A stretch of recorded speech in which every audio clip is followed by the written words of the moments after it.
Hey everybody, welcome back to Video Mesoteric, our continuing series, Model Museum, where I review every single Sega Model 1, 2, and 3 game ever made that's not an arcade racing game, because we did that retrospective last year.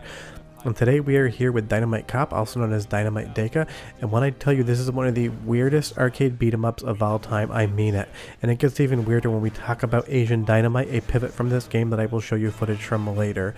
But this game is an amazing beat 'em up, it's amazingly weird, and it's a little bit janky, and if you know my channel, you know I love all three of those things. Before we get too far involved though, do me a huge favor, go down below, hit like and subscribe, and ring that notification bell, definitely helps us out. If you feel so inclined and want to support the channel, we have a Patreon link down below as well. But getting into Dynamite Cop, if you've ever played Die Hard Arcade on the Sega Saturn or Sega STV arcade board, you're going to understand that this is basically the sequel to that, except we have nothing to do with the Die Hard franchise right now, and honestly, Die Hard Arcade barely had anything to do with Die Hard the movie in the first place. But the best part about this game is just how sheerly insane it truly is.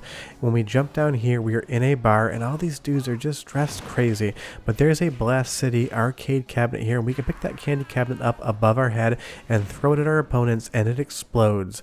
Now I do not recommend picking up a candy cabinet in real life and throwing it, but if it does explode, I do not know how that happened. And the best part about this game, outside of the capital W weirdness, is just how good mechanically it truly is. This is, in my opinion, one of the best 3D beat-em-ups of all time. It does no wrong, the moveset is great, all of the characters are great, and all of the different weapons you can pick up are fun as well. Obviously here we got a semi-automatic machine gun, or maybe that would be a full automatic, I have absolutely no clue whatsoever to be honest with you, but you can also just use your opponents as weapons as well. You will see that there's different power-up icons, and if we get all 5, we're fully powered up. We can also just pick up an anti-ship missile, shoot it anywhere on the screen, and have that mushroom cloud blowing straight into the sky. I don't know how we didn't take damage there, but you just don't. But advancing into the game, when I say this game is weird, I mean it. There's these two dudes down here in loincloths wearing crab backpacks, and you can take a stake off of this rack and beat them to death with it, and it turns into smaller stakes. I don't understand why this is whatsoever, but I am not here to question what Dynamite Cop is doing. I'm just here to enjoy it. Now on the beat 'em up aspect, of course we've talked about how weird it is, but mechanically, all of the move sets are just incredible. There's 3 playable characters, they all have slightly different moves, but there's so many different combos, and we just gave him a DDT right there, picked up his harpoon and started beating him in the face with it.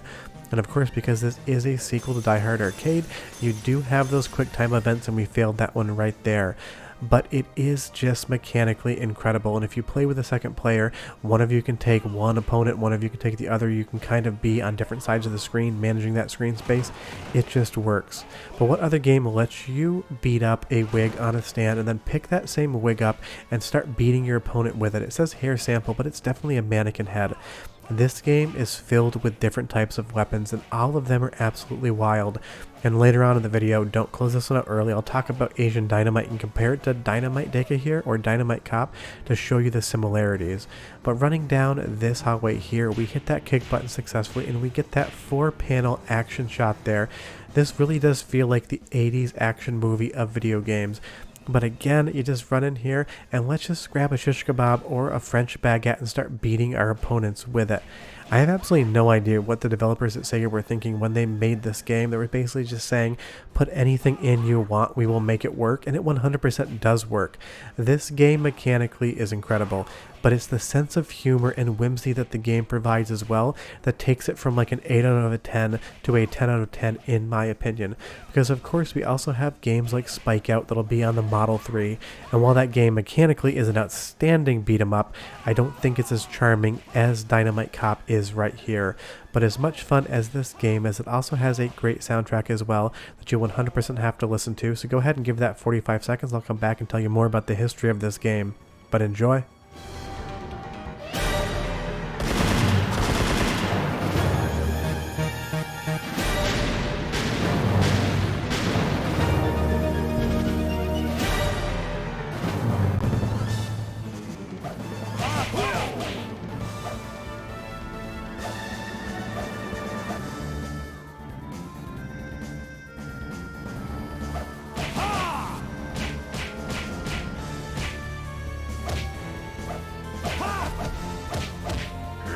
The soundtrack 100% works for Dynamite Cop because it does have that 80s action movie vibe, but again, this game is just chock full of details. We beat this refrigerator up right here, we throw the refrigerator at him and it does explode, again something that doesn't happen, and we find a crate of hand grenades that we can just throw repeatedly to juggle our boss in the air. None of this game makes sense. Refrigerators don't explode, hand grenades aren't kept in refrigerators in crates. Well, I don't know what you do at your house, I know what I do at mine and it doesn't involve that, but in Dynamite Cop anything can happen and it 100% will.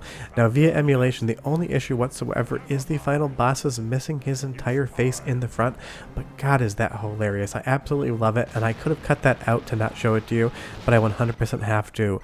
And I do not own an original board for this game. I've been looking around, but I can't seem to find one at a price I like, but it is one of those games I will 100% have it in my collection at some point in time.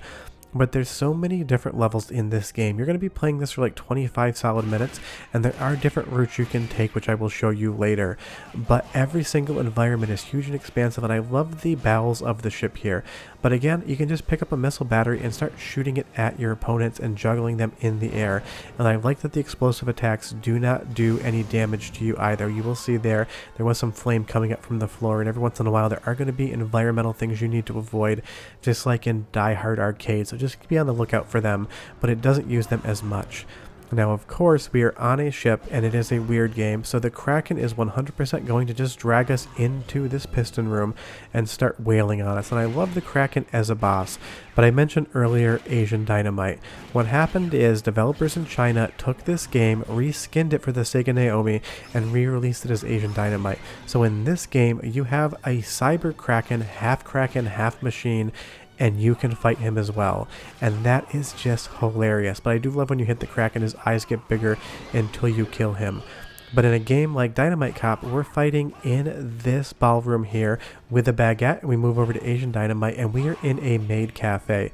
If you've never played Asian Dynamite before, it has no bearing on a model retrospective, but I do need to talk about it here, because in the initial level where we're in a cabin, in Asian Dynamite you're in a DVD store beating a man with this giant idol punching bag, I guess would be the best thing to call it. I'm really not sure. But my point is that if you like Dynamite Cop on the Sega Model 2, you have to play Asian Dynamite on the Sega Naomi, because we go from beating up a chef in a kitchen to beating up a Yakuza boss in a pachinko parlor. It is such an incredible story that this game exists in two different formats, but obviously it started off on the Model 2 as Dynamite Cop, and that is still the game we are talking about here. But I love this. We're running away from an explosion, we dive down into the water to escape it, and the final boss is escaping to his own private island, because of course he has a private island, what villain doesn't? And you even get a mini game with those quick time commands. You can move left and right, picking up health ups while that boat is trying to run you down. But it's not just any island. Oh no, it is Skull Island. I don't think Kong is here, but you never know what's going on. And one of my favorite things is just the cutscenes in the story in this game. The story is not essential. President's daughter has been captured, you need to fight to get her back, but all of these different camera angles in the story it's telling are hilarious. And if you don't know what's in that crate right there, I'm not going to tell you, but leave me a comment down below and tell me what it is. I would be curious who knows what that's from. I'll give you a hint. It is Silver Sickle. It's kind of a joke, but all things aside, again, the beat 'em up mechanics in this game are just so sound, and it is paired with such a wacky theme. And we jumped out into this pit, and there's a swinging blade a la Indiana Jones, and we're beating up these men who have skeleton pajamas on, who seem to be able to phase in and out of existence and duplicate themselves. It makes no sense in the context of the game, but it is 100% hilarious and it 100% works. But one last taste of the soundtrack before I show you a little bit more of the game, and I got some fun details at the end, so don't miss those. But enjoy 30 seconds and I'll be right back.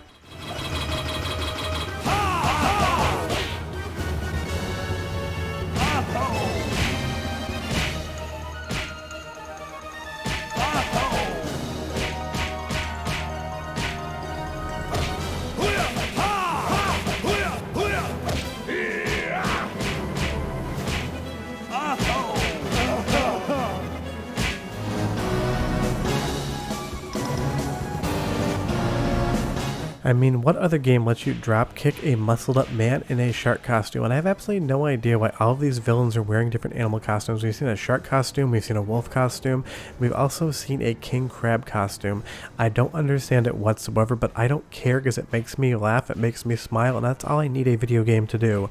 It needs to be charming and humorous, and it also needs to have great mechanics.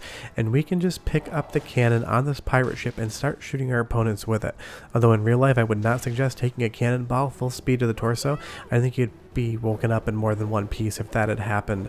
But one more quick time event for the sub boss here, and then we're on to the final boss. And I do love all the quick time events. They really do work, and there's just enough to be charming, but not so many that you get bored with them. But obviously now that we've beaten this guy, we need to go on to the final boss, and we get so much fun story as well. This game always feels like it was meant to be a console release, and that is because it did come to consoles, but the Model 2 version is still my 100% favorite, and I love that his mouth is still missing. When you actually fight him, that mouth model does appear, and that's because Sega Model 2 emulation really hasn't progressed for years. The emulator is closed source, and the developer hasn't done anything with it, but every single Model 2 game works, and you can play it from start to finish, and that is great. But the boss fight is even more hilarious in Asian Dynamite. He is half cyborg, and we're basically fighting what looks like Macho Man Randy Savage there, and we get a sword as well. But just remember, if you love Dynamite Cop and you haven't played Asian Dynamite, you need to play that. And leave me a comment down below and tell me if you even know Asian Dynamite exists, because every time I mention it, so many people say they discovered the game for the first time from that comment about it. But we have beaten the boss, and we get the ending cutscene, but I still have more to show you after this, some of the alternate routes. But I don't know what happened there. It is absolutely terrifying. But of course, we leave the island on the ship, and we're sitting there and knock the laptop over, and that causes this rocket to fire. And that upsets somebody. Just remember, folks, don't shoot down the throat without saying it's going to happen first. Do with that as you will. Let's move over to the character Eddie Brown now that I've made that joke, and you will see that we have different ways to get into the ship. You can go underwater. We went through the rappel approach in the first instance, and you can also come in from the sky. And depending on what route you take, the game is going to be slightly different, and you'll see slightly different areas. So to see everything that Dynamite Cop has to offer, you have to play the game 3 different times. But it is so much fun, you're 100% going to want to play it those 3 times to see every single unique area in the game. And like I said, if you don't want to scuba dive in or rappel up, you can fly in from the top with parachutes and start the game that way.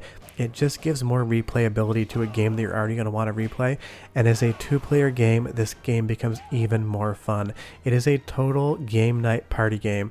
And once you finish with Dynamite Cop, you can parachute in Asian Dynamite and do the exact same thing from a completely different visual perspective. I love that this game basically exists twice with 2 different themes going on. But trust me, if you've never played Dynamite Cop, you 100% owe it to yourself to do so. It's an absolute Sega classic, however you play it. And if you have played it, leave me a comment down below and tell me what you think, because I would be curious. Short of that, I'll see you guys next time. Bye-bye.